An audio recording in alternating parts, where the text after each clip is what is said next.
વાગાની જો ધજા ચડી ગઈ છે મસ્ત મજાની. જોઈ શકો છો અત્યારે વેકેશન હોવાના કારણે લાખો શ્રદ્ધાળુઓ આવતા હોય છે. કાળે કાળે ભેડ ધોળો ધોળો દહીં બ્લેક બફેલો વેરે વેરે નાઈસ બટર મે લાઈસ 5 કિલો મોકલાવ મર કલેજા કાળે ભેડ. ગરમી તો જોવો ભાઈ, આ તડકો તો જોવો, એટલો તડકો છે ભાઈ, એટલો ઉનાળો છે ને એમાંય આપણે આવી ગયા હતા મહાદેવ દાદાના દર્શન કરવા માટે. એકદમ શાંતિ વાળું વાતાવરણ છે, મસ્ત મજાનો ઠંડો ઠંડો પવન આવે છે. જોઈએ છીએ ક્યાં જઈએ છીએ. આગળ તમારે બ્લોગ તો જોવો જ જોશે, ફરજિયાત જોવો જોશે કે અમે ક્યાં ક્યાં ગયા, શું શું મજા કરી, ક્યાં ક્યાં ધાર્મિક સ્થળોએ ગયા. તો જોતા રહો મિત્રો પાર્થ પટેલ બ્લોગ્સ. સ્વાગત છે નવા બ્લોગમાં. વાગે છે અત્યારે 2:50 અને હું અને દેવભાઈ નીકળ્યા છીએ દ્વારકા જવા માટે. દ્વારકાની ટ્રીપ આપણે કરવાની છે, દ્વારકાધીશના દર્શન કરવાના છે, એનો ફૂલ બ્લોગ આવશે. અત્યારે આપણે પહોંચી ગયા છીએ દ્વારકા મંદિરે. 10 વાગ્યાની જો ધજા ચડી ગઈ છે મસ્ત મજાની. તમે બધા ધજાના દર્શન કરી લો, અમે અંદર જતા આવી દ્વારકાધીશના રૂબરૂ દર્શન કરતા આવી. બોલો જય દ્વારકાધીશ. મિત્રો અહીં જોઈ શકાય છે સ્ક્રીન લાગેલી છે અને મસ્ત દ્વારકાધીશના દર્શન પણ થઈ રહ્યા છે. તો તમે પણ દ્વારકાધીશના દર્શન કરી લ્યો અને કોમેન્ટ કરી લ્યો જય દ્વારકાધીશ. મિત્રો અત્યારે આપણે 56 શેરી તરફ જઈ રહ્યા છીએ. જોઈ શકો છો અત્યારે વેકેશન હોવાના કારણે લાખો શ્રદ્ધાળુઓ આવતા હોય છે. અત્યારે ગોમતી ઘાટે આવ્યા છીએ. ગોમતી ઘાટનો વ્યૂ જોવો એકવાર તમે.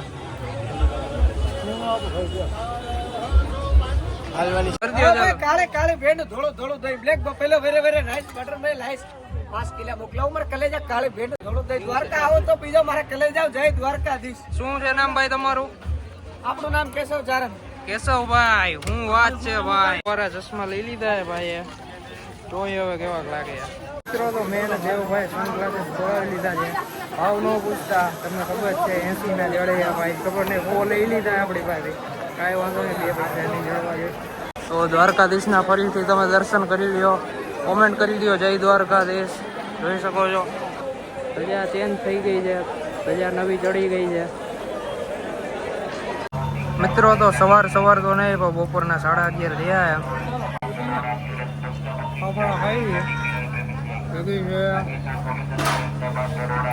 જલેબી ખાઈ મસ્ત મજાનો નાસ્તો કરી લઈ પછી બહાર જાશું. ગરમી તો જોવો ભાઈ, આ તડકો તો જોવો. તો પછી યાર થોડુંક ઠંડુ કરવું પડે ને. તો ગાંઠિયા ખાઈને ડાયરેક્ટ આવી ગયા છે. લીંબુ શરબત પીવો સાઈડ 1 નંબર લીંબુ શરબત હો ભાઈ. તો મિત્રો અત્યારે રેન્ટ ઉપર આપણે એક્ટિવા લઈ લીધી છે અને નાગેશ્વર હવે આપણે જાય છીએ. નાગેશ્વર ખાલી 13 કિલોમીટર છે. તો ત્યાં સુધી જોતા રહેજો, કન્ટિન્યુ રહેજો પાર્થ પટેલ વ્લોગ્સ.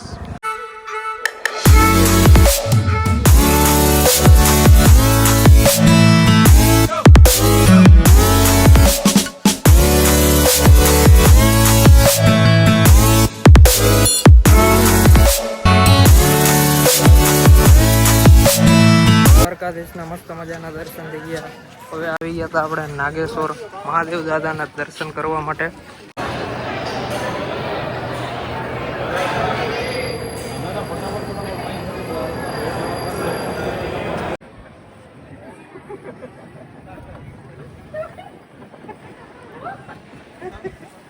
મિત્રો જો આ વડલાનું ઝાડ છે, એના નીચે મસ્ત મહાદેવની, પાર્વતી માની, ગણપતિ બાપા અને કાર્તિકેયજીની મસ્તની મૂર્તિ છે. લાગ્યું અહીંયા આવીને મસ્ત મજા આવી ગઈ ને ભાઈ. આવી ગઈ પછી તમે લોકો પણ આવી જાઓ નાગેશ્વર મહાદેવ દાદાના દર્શન કરવા માટે. એટલી ગરમી છે, એટલો તડકો છે ભાઈ, એટલો ઉનાળો છે ને એમાંય આપણે આવી ગયા હતા મહાદેવ દાદાના દર્શન કરવા માટે.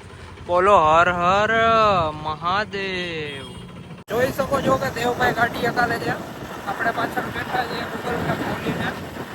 જોઈએ છીએ ક્યાં જઈએ છીએ. આગળ તમારે બ્લોગ તો જોવો જ જોશે, ફરજિયાત જોવો જોશે કે અમે ક્યાં ક્યાં ગયા, શું શું મજા કરી, ક્યાં ક્યાં ધાર્મિક સ્થળોએ ગયા. તો જોતા રહો મિત્રો પાર્થ પટેલ બ્લોગ્સ.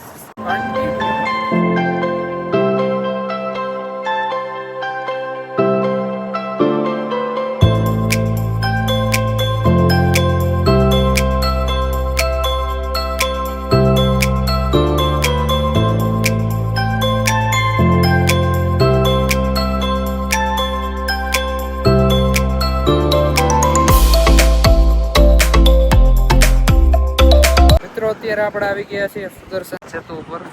જોઈ શકો છો સુદર્શન સેતુ. દેવભાઈ તો આવીને જો ડાયરેક્ટ ફોટા પાડવા માંડ્યા. જોઈ લો એકવાર, મસ્ત મજાનો વ્યૂ છે સુદર્શન સેતુનો. એકદમ શાંતિવાળું વાતાવરણ છે, મસ્ત મજાનો ઠંડો ઠંડો પવન આવે છે. લાગે એકાદો ખાટલો આવ્યો હોત ને તો મસ્ત મજાની નીંદર કરે.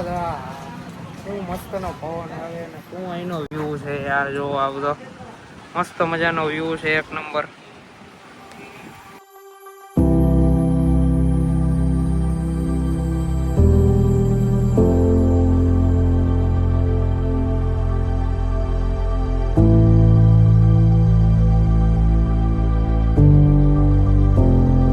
ઉપર જો વધારે લોકો આવી રીતના ને ગાડીઓ અમારી જેમ ઊભી રાખીને ને ફોટોગ્રાફી કરતા જ આપણે થોડીક ફોટોગ્રાફી દેવભાઈ ની કરી દીધી છે.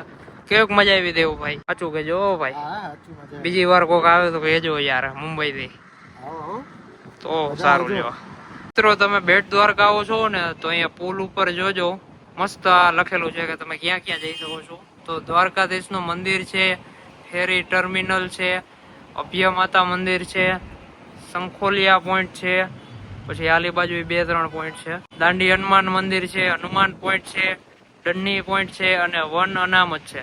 મસ્ત મજાનો એ મેપ આપેલો છે આખો બેટ દ્વારકાનો, ને તમે ક્યાં ક્યાં ફરવા જઈ શકો છો એનો મસ્ત યાદી છે. તો તમે પણ બેટ દ્વારકા આવતા હોય તો આવી રીતના પુલ ઉપર ખાલી ફોટા ન પાડતા, આલી સાઈડ આવીને જોજો કે આવું બધું તમારા માટે કરેલું છે, તમારા માટે વ્યવસ્થા કરેલી છે, જેના લીધે તમે હેરાન. તો પાછો સેકન્ડ ટાઈમ આવી ગયો છું હનુમાન દાદા અને તેમના સુપુત્ર મકરધ્વજના મંદિરે. આની પહેલા બીજા મહિનામાં આપણે બ્લોગ બનાવ્યો હતો, ત્યારે હું આવ્યો હતો. ત્યારે જોઈ લો આવી રીતનું છે કાંઈક મંદિર ને બધું.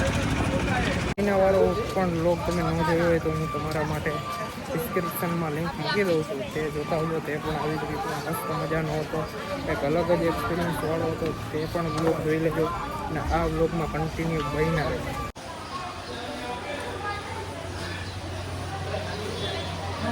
તો મિત્રો અહીંયા આવશો ને તો મસ્ત મજાની ગુજરાતીમાં હનુમાન ચાલીસા લખેલી છે, આલી બાજુ હિન્દીમાં હનુમાન ચાલીસા લખેલી છે. આ તમે જોવો છો ને ઉપર હિન્દીમાં હનુમાન ચાલીસા લખેલી છે. મિત્રો જે આની પહેલાનો અહીંયા આપણે દાંડી હનુમાન આવેલા હતા તે બ્લોગ જે લોકોએ જોયું હશે તેમને ખ્યાલ જ હશે કે આ હનુમાન ચાલીસા બધી છે આખી આમ ને ચિત્ર વાઇઝ છે. શ્રી ગુરુ ચરણ સરોજ રજ નિજમન મુકુદ સુધારી વરણ રઘુવર વિમલ શું દાયક ફલચારી. મીન્સ કે એમાં જે કાંઈ પણ ચિત્ર આવે ને એ રીતના આખી ચિત્રમાં ને હનુમાન ચાલીસા આવી રીતના એને લખેલ છે. આ પહેલો પાર્ટ છે અને આ બીજો પાર્ટ છે. આવી રીતના તમે જોઈ શકો છો. ભાઈ પ્રસાદી લીધી તો એમાં ભેગું પ્રસાદ મળ્યો છે, હનુમાન ચાલીસા મળી છે. દેવભાઈ એ બધું મુંબઈ લઈ જશે હવે. મિત્રો અત્યારે દાંડી હનુમાન આવી ગયા છે અને ગરમી જો તડકો જો યાર ખબર જ છે કે સ્ટેશન આપણા જમ્મુનું. હા સોરી अबे जल्दी बोल, कल सुबह पनवेल निकलना है. गन्ने का जूस पी रहे हैं हम लोग, बॉम्बे वाले को भी पिला रहे हैं. कैसा लगा? ये तो प्रेस है ना, मजा आ गया. ठीक है, बहुत बढ़िया. मिलते हैं नेक्स्ट व्लॉग में. Thank you very much. અત્યારે આપણે આવી ગયા છીએ અખંડ 84 ધૂણા એ જોઈ શકો છો. આવી રીતના ને અલગ અલગ 84 આ ધૂણાઓ છે. આ જોવો છો ને, આની પહેલાના બ્લોગમાં આપણે બતાવ્યા હતા, એ બ્લોગનો જોયો જોતા આવજો. બાકી આ બ્લોગમાં તો તમને બતાડી જ દઉં છું.